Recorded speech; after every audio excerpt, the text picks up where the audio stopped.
So if you're watching this video, you have probably heard of video games.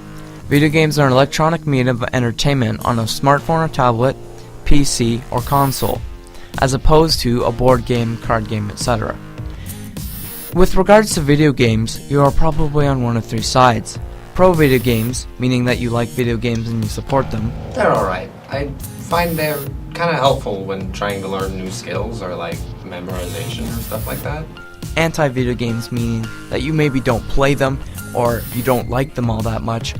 Personally, I don't play video games. I just there's other stuff I would rather do. Like if I'm really bored, I wouldn't play it. I don't know. It's not something that interests me. Or you don't care, so maybe you play them, maybe you don't, but it's none of your business. If you play it occasionally and not all the time, then it's perfectly fine. I mean, I game from time to time. Video games can provide an array of positive effects. Yeah, it just relieves stress, you have a laugh when you're doing it. So if you get frustrated in whatever, you go off, play some whatever, like WoW maybe.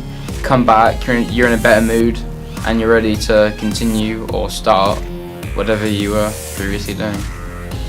Well, it's been proven that people that play video games have higher reaction times than people that don't. And it's kind of really relaxing and kind of therapeutic.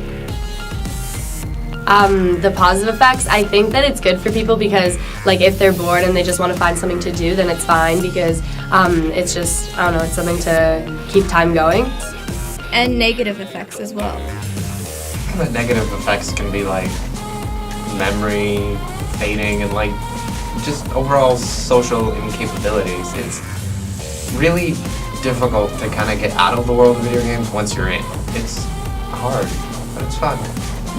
It can kind of take over your life sometimes, and that's all you ever think about is just playing I don't know, whatever games, I guess. I've seen it happen to people. They used to be outgoing and whatever, and chill, and used to skate and whatever. But now all they do is sit inside and play I don't know, Star Wars, I guess. I don't know. And it can make them antisocial and change their personality, and their hygiene might drop. The negative effects, it's just it's time consuming when you could be doing something else. You could go outside on a beautiful day instead of sitting in a basement in a dark room, and I don't know, it's just you're kind of antisocial when you're playing video games when there's other stuff you could be doing, out hanging out with people. For example, video games can be used to improve skills in the real world. People who do delicate work, such as doctors and surgeons, have been known to play video games to warm up their brain. But as video games can improve brain function and capacity, video games or prolonged computer usage can provide negative effects. Due to video games' addictive nature, prolonged exposure to video games can cause physical and social problems, including repetitive strain injuries and problems with eyesight. There are many types of video games, such as RPG, strategy, MMO, shooter, and other. Each type of video game can benefit different types of brain performance. Shooters can improve reaction time, MMO games can improve teamwork and coordination, and strategy can improve problem solving, and so on and so forth.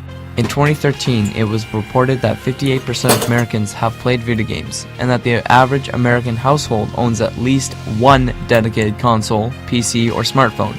When asked, 52% of American parents agreed that video games have a positive impact on their children's life by causing mental stimulation and furthering education.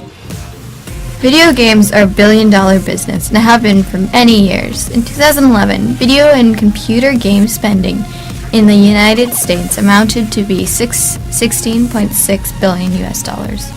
Newzoo, a market research firm specializing in video games, estimates that 145 million Americans played some sort of video game in 2011.